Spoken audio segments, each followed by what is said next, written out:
Now we will hear from another person who needs no introduction, MAPS President and co-founder, Hyder Ali.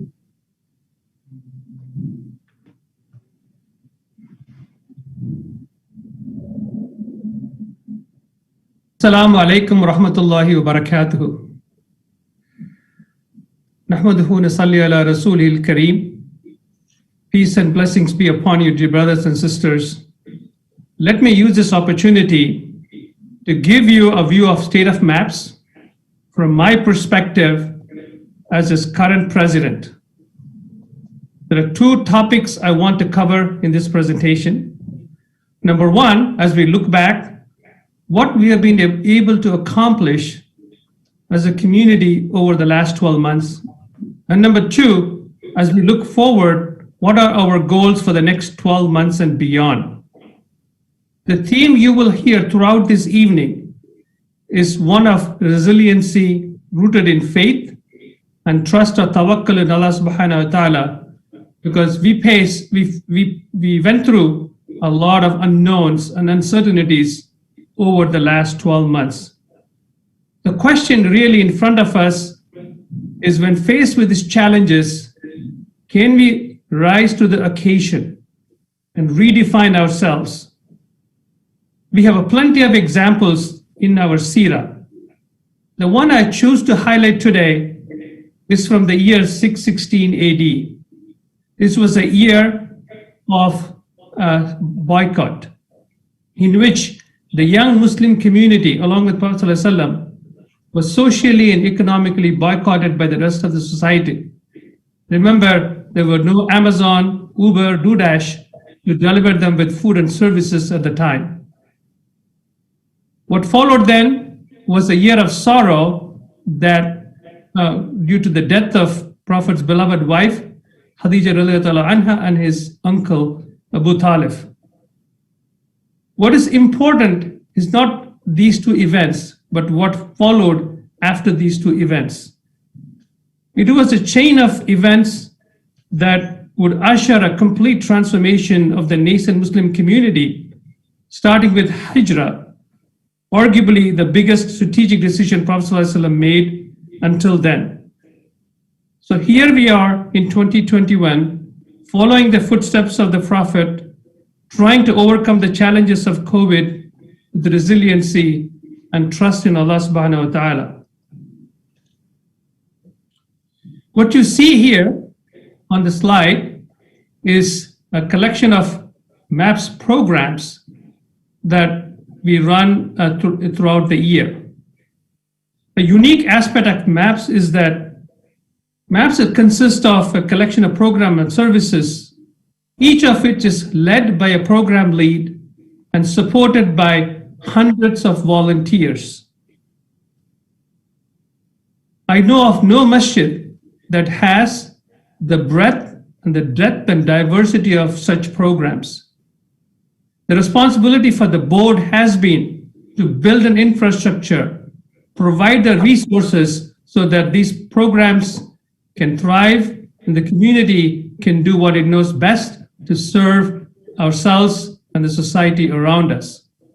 In a year where most of us would be content to maintain the status quo, we created two new programs, MAPS-SBRN and MAPS Online. MAPS-SBRN is an initiative that was designed to help small businesses who were most affected by the pandemic. MAPS Online is an effort to strengthen our online presence, because it is very clear when we live at this time, when communicating through online and social media is a critical infrastructure that any organization should have. Let me first talk about our religious services. MAPS was the first Muslim organization or a mosque to shut its doors in the aftermath of the COVID, or when the COVID hit us, because we realized the magnitude of the crisis. As soon as the King County went to phase 2, we started providing in-person religious services, be it regular salat, the 3 Jummahs that we have done regularly, as well as the 2 Taraweehs that accommodate as many as 700 people in the community. We have done all of this while strictly adhering to the COVID guidelines, whether it is through making reservation through an app, the check-in at the front desk, the temperature check, providing the mats for prayer, as well as through streamlining ingress and exits. Brother Hyder, can I quickly interject? I don't think you're sharing your slides. You're saying something else.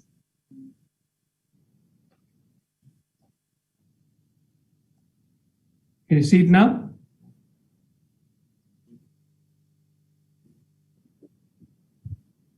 Can you see it now? Yes, I can see it. Yeah, now it is good. Thank you. Okay. Let me quickly go over to the next program is MAPS-MCRC.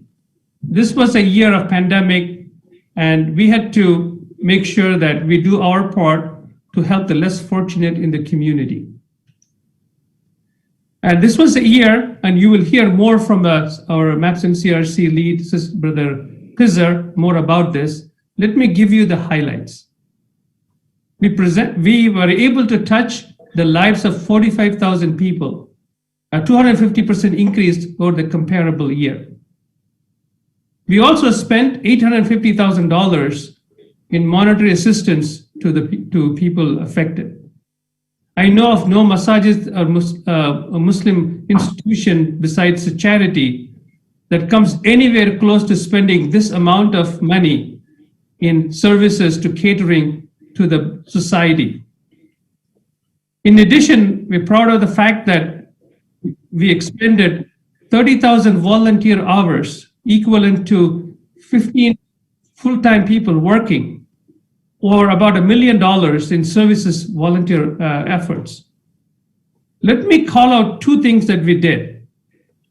Now, in the beginning of the pandemic, we had a concern that the community will require mental wellness, given the fact that we were all locked up in our homes, unable to go anywhere except for essential services. So we then chartered the services of Sheikh Yasser Fazga and provided Mindful Tuesdays every week, plus a one-on-one consultation. Many of you know Sheikh Yasser Fazga. He's uniquely qualified, perhaps the best person in the nation who is suited to provide this, given his both religious skills as an imam, as well as his accreditation as a certified psychotherapist. Second, recently we have been approved as a COVID vaccine provider. This is an effort we have been on for months, and finally, alhamdulillah, we have been approved. And MAPS-MCRC will be offering a COVID vaccine to the community by the end of this month. We will not only focus on our own community, but also will make sure that our efforts reach to communities of color. You see a lot of the highlights which you will hear, but let me touch on one thing on this slide. For being able to provide ghusl for the deceased is an important right of the deceased and a responsibility on the community. We face numerous challenges on how we can do that responsibly while following the COVID guidelines. Alhamdulillah, we were able to provide 45 janazah and ghusls through the last 12 months in the midst of the pandemic. Let me quickly highlight a few of the efforts in the MAPS education. MAPS education's focus has been to provide religious and other knowledge to the community for both young and the adults. In a year of pandemic, we were able to reach close to 1,500 students, a 40% increase. Alhamdulillah, a few things I want to highlight here are the fact that we started a new program every Thursday called Community Conversations, which had regularly, literally 100 people attending this event. And we addressed a variety of topics that was delivered by community members who are experts in each of these areas, be it Bitcoin, his organ donation, halal, and so on. We faced a particular challenge with Sunday school. We knew that our children were going to be sitting in front of Zoom 5 days a week, and asking them to sit on a Sunday school teaching Quran and religion would be a daunting one. Our Sunday school leadership under Sheikh Adam tried to be creative by creating engaging content, shorter duration. Alhamdulillah, we were able to successfully have an ongoing Sunday school with very little or no dropouts. Finally, a few years ago, we invested in a MAPS Scholar program. We realized that we didn't have our own youth that are have the religious knowledge to be able to impart that to our youth. So we selected 2 of them and sent to Kalam Institute to get the training. Alhamdulillah, they have come back, Sister Sally and Brother Akram, and now they have started their own program. And Alhamdulillah, their programs have been quite popular among our youth. Second generation, teaching the second generation in their own language, understanding their own problems. Let me quickly go over the financial statement. I'm showing the income. I'll follow it by expense statement. A few things I want to highlight here. Our donations in fundraiser has been fairly stable over the last 12 months. We had a small decline. However, it was compensated in large part with corporate matching, which grew 42%, as well as grants that we have gotten. We also saw reduction in education income because we reduced the fees as well as reduced the enrollment. Our rental income declined because we did not collect rent from our tenants who could no longer occupy the facility because it has been closed due to COVID. From an expense perspective, you can see that we are getting to a point where our salaries for our staff and for the staff is reaching close to $1 million for the breadth of services that we provide. As you would expect, our service revenue significantly increased to $862,000.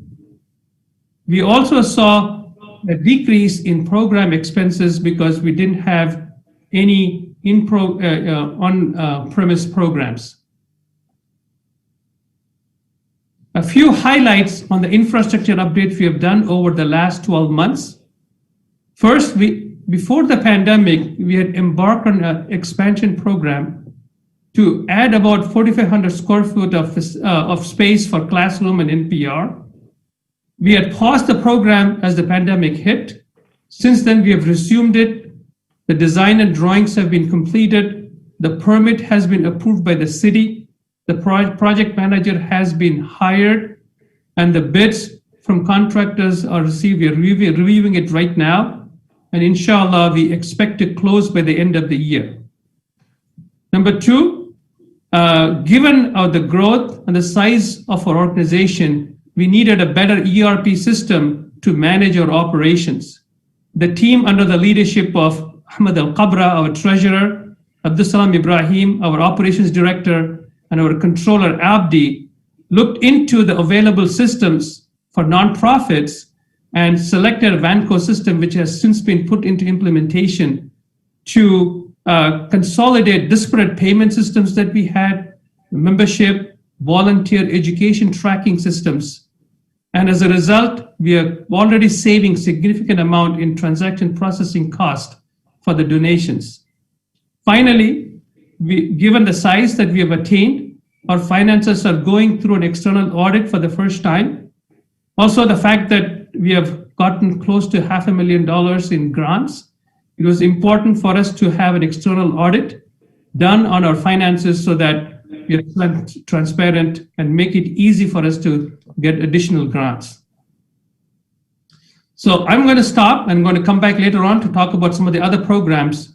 Our target for today is $1.5 million for fundraising through the month of Ramadan. From our expenses perspective for the next 12 months, we anticipate $3 million in operations, programs, and services, and a one-time expense of $1 million for our expansion facility. It is this time of the year, I'm typically dialing for dollars for the community members to pledge or commit the resources to continue our masjid. Alhamdulillah, I always get very positive response, very encouraging response, and always have never disappointed me. But there's a quote that I caught last night from a text that I will read it to you from a dear friend of mine. It says, Jazakallah khairan for providing me the opportunity to be part of making a difference in our beloved community. I appreciate it, and for sure, don't take it for granted. I'll end with this thought. Let's not take this for granted. We started MAPS exactly 15 years ago in Ramadan. And at the time, if any of us, widely predicted where we would be 15 years from then, we would not have been here. We would not have predicted this outcome. This was not purely as a result of our efforts, but abundance grace from Allah subhanahu wa ta'ala. I leave you with this thought to help us leave a strong legacy, strengthen our institution so that we can continue to serve our community and this deen for generations to come. Jazakallahu khairan.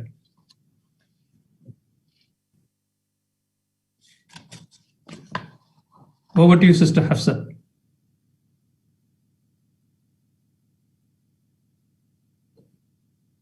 Thank you, Brother Hyder.